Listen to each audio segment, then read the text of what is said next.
একটা মেয়ে যখন আপনি পাড়াতে নিয়ে আসবেন নাচ গান করার জন্য, তাকে আগে নাচ গান শিখতে হয়। তো যেখানে নাচ গান শিখতে হয় কার কাছে শিখে? অধিকাংশ গিয়ে দেখবেন ছেলে টিচার। নাচ গানেরও টিচার আছে, ছেলে টিচার। গিয়ে দেখবেন তাদের কোমরে হাত দেয়, অনেক সময় কোমরে হাত যায়, অনেক সময় বুকের সঙ্গে বুক মিলিয়ে যায়। তো এগুলো কি নিরাপত্তাহীনতা নয়? তাহলে কেন আপনার মেয়েকে আপনি ওখানে দিলেন?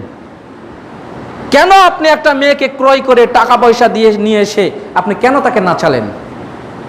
ইসলাম এটাকে কখনোই আপনাকে সাপোর্ট দেয় না।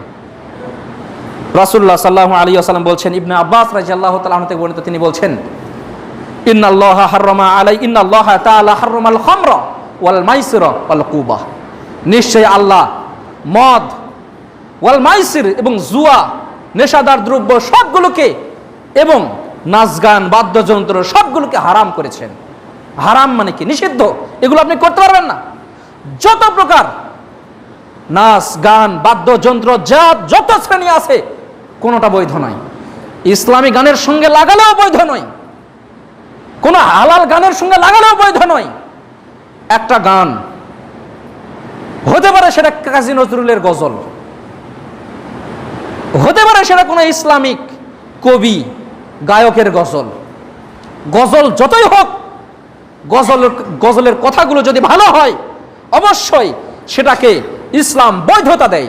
তবে ওটাই আবার হারাম হবে তখন যখন ওটাকে বাদ্যযন্ত্রের মাধ্যমে আপনি সেটাকে কনভার্ট করবেন, সেগুলোকে যখন জোড়াতালি দিবেন।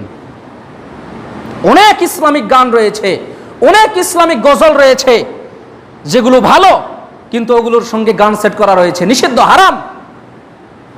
গান যখন থাকবে না হালাল বৈধ, গান যখন সেট করা হবে হারাম নিষিদ্ধ, ওর ধারে কাছে যেতে পারবেন না।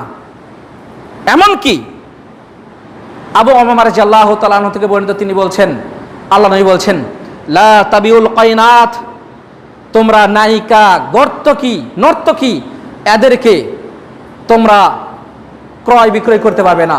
ওয়ালা তাশতারুহুন্না, তোমরা তাদেরকে ক্রয় বিক্রয় করে নিয়ে আসতে পারবে না। আমি কিছু টাকার বিনিময়ে তাদেরকে পাঠালাম একটা গ্রামে, নিষিদ্ধ।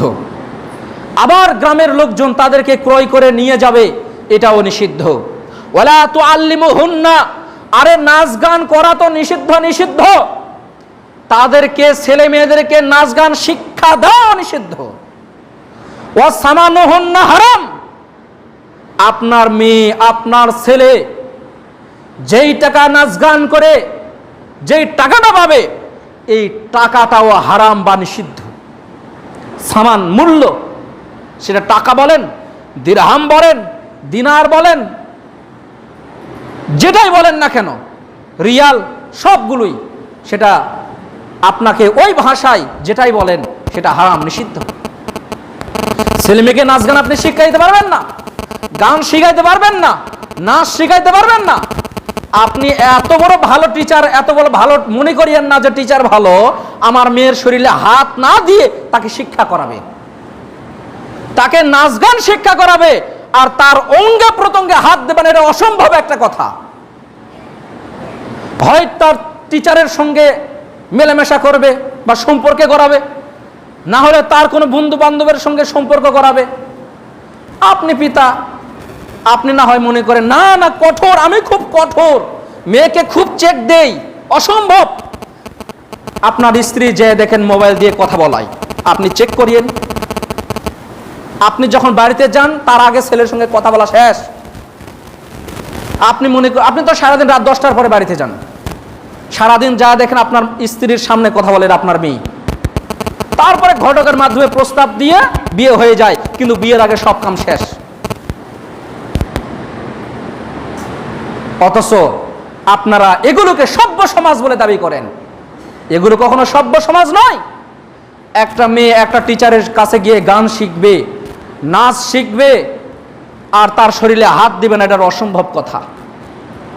আরে যেদিন আপনি বুঝতে পারবেন মেয়ে কারোর সঙ্গে সম্পর্ক করছে, তার মানে আপনি যদি, আপনার শরীরে যদি রক্ত থাকে, আমি আপনাকে বলবো মেয়েকে বিবাহ দিয়ে দেন। তুই স্বামীর সঙ্গে যা ইচ্ছা তাই করে। এখন স্বামীকে রাতে কত গান শোনাবি শোনা, কত নাচ দেখাবি দেখা, আমার আর কোনো টেনশন নেই।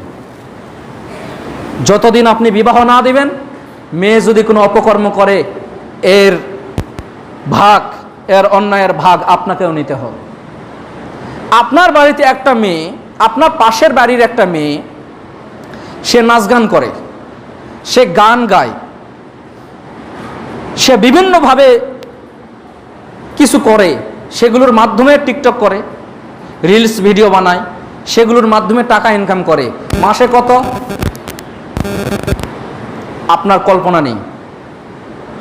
একটা মেয়ে নাচ গান করে, টিকটক বানিয়ে 5 থেকে 6 লক্ষ 10 লক্ষ টাকা পর্যন্ত কামাই করে। যা দেখেন বিল্ডিং বাড়ি করছে, হ্যাঁ আমার জানাশোনা এরকম মেয়ে রয়েছে।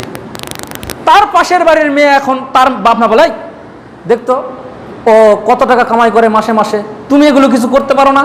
ওর সঙ্গে একটু গিয়ে থাকো, গিয়ে কিছু শিখো, গিয়ে কিছু এগুলো আইডিটা কি খুলতে হয় খোলো। মা বলে, পিতা বলে, দাদা বলে, দাদি বলে, কিন্তু পরে করুক গো, আমি ওগুলোতে নাই। এরকমও পিতামাতা রয়েছে। আল্লাহ তাদেরকে হেদায়েত দান করুন, আল্লাহুম্মা আমিন। ওই টাকা খাওয়ার আগে আপনি কবরে যান, আল্লাহ আপনাকে হয়তো জান্নাত দিবেন, কিন্তু ওই টাকা শরীরে নিয়ে আপনি জান্নাত কেনার চেষ্টা করিয়েন না, যে ওই টাকা আমার শরীরে যাবে আর আমি জান্নাত কিনবো। এত সোজা মনেই করিয়েন না। জান্নাত কি হাওয়াই লাড্ডু মুখে দিলাম আর খেয়ে নিলাম?